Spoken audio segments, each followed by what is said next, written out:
Hi, this is Larry Hatch, and now that we've all woken up by listening to Hall of the Mountain King by Edvard Grieg, we can move on to our first chapter of Goodsvesting. Goodsvesting is a term I have picked out. I didn't invent it, I don't think, but I don't see it around very much. It's investing in goods, durable and valuable goods for our futures at home. It's an alternative to traditional investments, meaning you buy stuff instead of making money. It's kind of like backwards. Some people make money first and then buy stuff for their future. Other people buy stuff, stockpile it, keep it, let it go up in value for fun and profit. If you go to Google or any search engine or any book or pretty much anywhere and type in investment types or types of investments, you get a chart similar to this one. It's about stocks and mutual funds, bonds, foreign assets, share market, life insurance, savings, and real estate. Diversify, asset allocation, all that good stuff.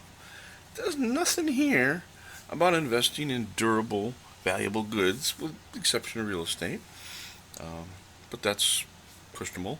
For our purposes, goodsvesting is everything except these things. It's anything that's different. And we'll get into some of the overlaps a little bit later on.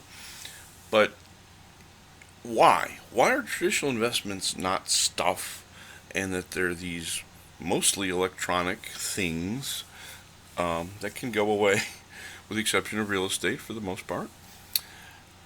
So why is that? Well, there's really no commissions. There's no maintenance funds, fees with non-traditional investments. Yeah, sure, there's a sale price and a profit to be made, but investors or investment advisors don't sell coins, they don't sell stamps, they don't sell artwork for the most part. And again, if you're locked into these traditional investment types, fine, that should probably be most of our stuff. But goodsvesting is outside of this wheel, this box. And we'll talk about that a little more as we go on. I want to mention some of the traits or characteristics of goodsvesting, because they're not always understood. It's not prepping, it's not hoarding, and we'll get into a little bit of that later. These things have to be durable. They have to be useful for over the long term. They have to be less perishable. You know, you're not investing in a bag of flour or a jug of beer. They have to be valuable. They have to have long-term value, and that means they have to have long-term profit. That means they have to generally be subject to inflation, although there are exceptions. They have to be practical. They have to be stuff you'll need. Yeah, people do invest in stuff to make money and then flip it on eBay or whatever. That's not that hard to do, but we want goodsvesting to be profitable and practical. Should be enjoyable. That's really the thing. Collecting money, that gets boring after a while, frankly. It needs to have long-term use of some kind, unless you really do plan to flip it. But long-term use, stuff you'll need over the next 20, 30, 40 years of your life. It needs to be storable. If you live in a tiny little New York City apartment, you're probably not stockpiling stuff, materials. You need to have at least a little bit of land or friends and relatives that'll loan you the space. I don't recommend storage buildings because that takes away your profit right away. And the things need to be meaningful to you. Well, why do this if it's not meaningful? Yeah, there's no point in that, really. And it should be for home life. We're not talking about commercial investments or corporate investments. This is a personal thing about our lives at home. And it should be future focused. And by that I mean we're looking at 5 years, 10 years, 20 years. Way out there.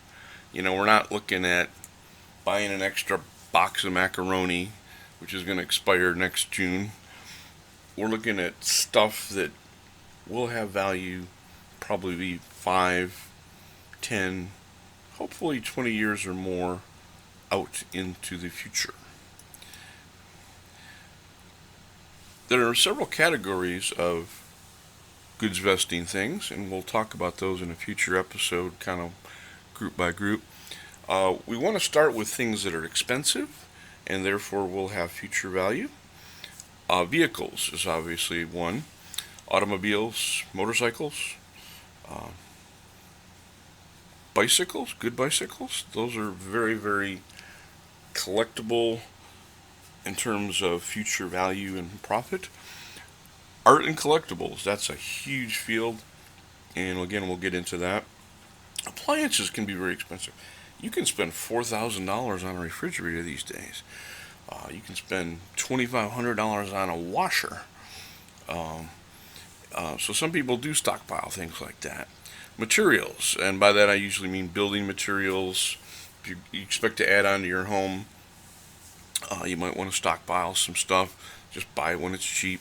Clothes and shoes, more better stuff. Um, invest in that.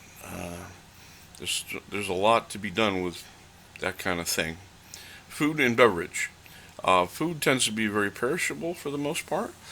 Beverages are maybe a little better, like a wine cellar. Technology, that's a tricky one. Technology prices are going down as the technology goes up, so it's hard to pre-invest in that sort of thing.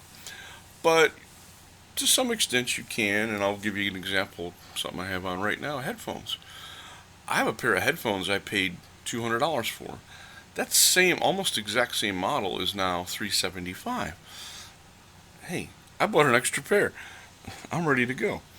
Anyway, um, other items would be um maker machines. 3D printers. That we're kind of getting into that.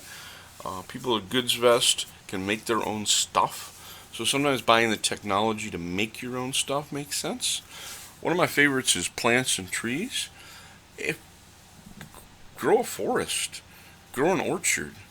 Um, don't pay some landscaper $30,000 for a bunch of junk. Grow your own seedlings. Do your own landscaping. Um, there's a lot of money to be made in trees. Walnut trees, big investment.